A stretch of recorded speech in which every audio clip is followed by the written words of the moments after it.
Hi friends, இன்னைக்கு நான் உங்களுக்கு விவேகானந்தர் கதை சொல்லலாம்னு இருக்கேன். ஏன் அப்படின்னு கேட்டீங்களா? நான் சென்னையில் இருக்க விவேகானந்தர் ஸ்கூல்ல தான் படிக்கிறேன்.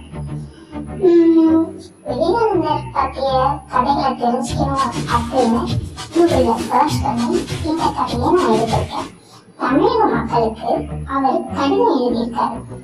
முதல்ல என்ன விஷயத்த சொல்லியிருக்காரு அப்படின்றத தெரிஞ்சுக்கு முன்னாடி நீங்க நம்மளோட சேனலை சப்ஸ்கிரைப் பண்ணுங்க. ஓகே, கதைக்குள்ள போகலாமா? வாங்க. முதல்ல தமிழக இளைஞர்களுக்கு அப்படிங்கிற தலைப்புல ஒரு கடிதம். தமிழகம் தனது பணிகளை முன்னின்று நடத்த வேண்டும் என்ற உடையவர் விவேகானந்தர். எனவேதான் அவர் தமிழ்நாட்டிற்கு எழுதிய கடிதங்களில் தமது உணர்ச்சிகளை கொட்டி எழுதினார். அவற்றில் சில நான் படிக்கிறேன். சென்னையை பற்றி எனக்கு எப்போதுமே மிகப்பெரிய நம்பிக்கை. இந்தியாவையே மூட்டடித்திருக்கிற மிகப்பெரியதோர் ஆன்மீக பேரலை சென்னையிலிருந்து கிளம்பி வரப்போகிறது. இந்த நம்பிக்கை எனக்கு உறுதியாக இருந்து வருகிறது.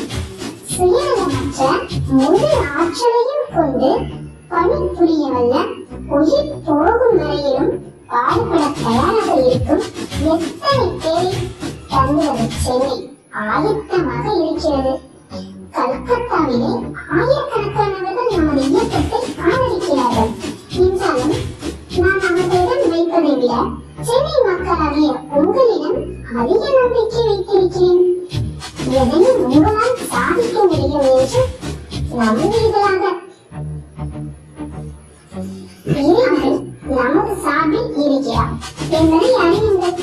எனவே தைரியமுள்ள இளைஞர்களே, முன்னேறி செல்வீர்களாக. எனது வீர இளைஞர்களே, உத்தம குணம் வாய்ந்த நல்லவர்களே, செயல் புரிய தொடங்குங்கள். தேச முன்னேற்றம் என்னும் தேர் சக்கரத்தை கிளப்புவதற்கு உங்கள் தோள்களை கொடுங்கள். தேச முன்னேற்றம் என்னும் தேர் சக்கரத்தை கிளப்புவதற்கு உங்கள் தோள்களை கொடுங்கள். பெயருக்காகவோ புகழுக்காகவோ அவை போன்ற பொருளற்ற வேறு எந்த அர்த்த விஷயத்திற்காகவோ திரும்பி பார்க்க நில்லாதீர்கள். சுயநலம் என்பதை அறவே தூர இறங்கிவிட்டு வேலை செய்யுங்கள். உங்கள் அனைவரின் மீதும் ஆண்டவன் ஆசி பொழியுமாக. நெருப்பு சுவாலை போன்றிருக்கும் இளைஞர் குழு ஒன்றிற்கு பயிற்சி தந்து அதனை தயார்படுத்துங்கள். உங்களிடம் இருக்கும் ஊக்கத்தையே அவர்களிடம் செலுத்துங்கள். சென்னை வாசிகளான உங்களுக்கு நான் என்றென்றும் கடமைப்பட்டிருக்கிறேன். சென்னை மக்கள் என் தகுதிக்கெல்லாம் மீறிய வகையில் தங்கள் சக்தியெல்லாம் அதிகமான அளவில் எனக்கு உதவி புரிந்திருக்கிறார்கள். சென்னை இளைஞர்களுக்கு என்றென்றும் எனது நன்றி. கடவுள் அவர்களை எப்போதும் காப்பாராக. நான் எப்போதும் சென்னை நண்பர்களுடைய நலனுக்காக ஆண்டவனை வேண்டுகிறேன். சென்னை வாழ் மக்கள் அனைவருக்கும் கடவுளின் ஆசை. எனது இளைஞர்களை வேலையை செய்ய தொடங்குங்கள். அதற்காக வேகத்தில் உங்களை வந்தடையும். வாழ்நாள் குறுகிய அளவானது.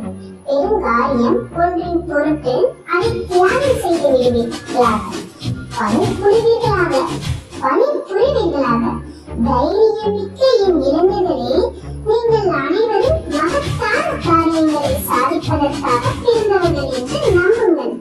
தைரியமிக்க சுயநலமற்ற என் குழந்தைகளே, நீங்கள் அனைவரும் நல்ல முறையில் பணியாற்றுகிறீர்கள். நான் உங்களை பற்றி மிகுந்த பெருமை கொள்கிறேன். சென்னையில் உள்ள என் நண்பர்கள் அனைவருக்கும் நான் எவ்வளவு கடமைப்பட்டிருக்கிறேன் என்பதை சொல்லவே முடியாது. நமது நாடு வீரர்களை வேண்டி நிற்கிறது. வீரர்களாக திகழுங்கள். என் நம்பிக்கை எல்லாம் சென்னையிடமே இருக்கிறது. தங்கள் பணியை செய்து முடிப்பதற்காக தீயில் குதிக்க வேண்டிய அவசியமான என் குழந்தைகள் தயாராக இருக்க வேண்டும். நீங்கள் உண்மையில் என் குழந்தைகளானால் எதற்குமே அஞ்ச மாட்டீர்கள். சிங்கங்களாக திகழ்வீர்கள். இந்தியாவையும் உலகம் முழுவதையும் நாம் விழித்தெழ செய்ய வேண்டும். கோழைத்தனம் கூடவே கூடாது. உயிரே போவதானாலும் நேர்மையுடன் இருப்பீர்களாக. நெருப்பு பிழம்பு போன்ற லட்சியம் பணியாளர்களும் ஒரு மூச்சு இப்போது எனக்கு தேவை. சென்னையில் விரைந்து இந்தியாவெங்கும் பரவியாக வேண்டும். இந்த நோக்கத்தை மேற்கொண்டு நீங்கள் உழைத்து வர வேண்டும். அறிவாற்றல் பொருந்திய தூய்மை மிக்க ஒரு 100 இளைஞர்கள் முன்வாருங்கள். இந்த உலகையே மாற்றி அமைக்கலாம். சென்னை எப்போதும் விழித்தது என்றால் அதன் கல்வி பயின்ற இளைஞர்களின் உருவத்தில் அதன் ரத்தமே போன்றவர்கள் குறைந்தது 100 பேர் உலகத்திலிருந்து தனித்து நின்றவர்களால் சத்திய புள்ளி நடத்துவதற்கு எப்போதும் தயாராக இருப்பார். அப்போது சென்னை விழித்தது. அப்படின்னு இந்த தமிழக இளைஞர்களுக்கு அப்படின்ற தலைப்புல கடிதம் ஒண்ணு நம்ம விவேகானந்தர் எழுதியிருக்கார். அடுத்த பகுதியை நாளைக்கு பார்க்கலாம். Bye friends.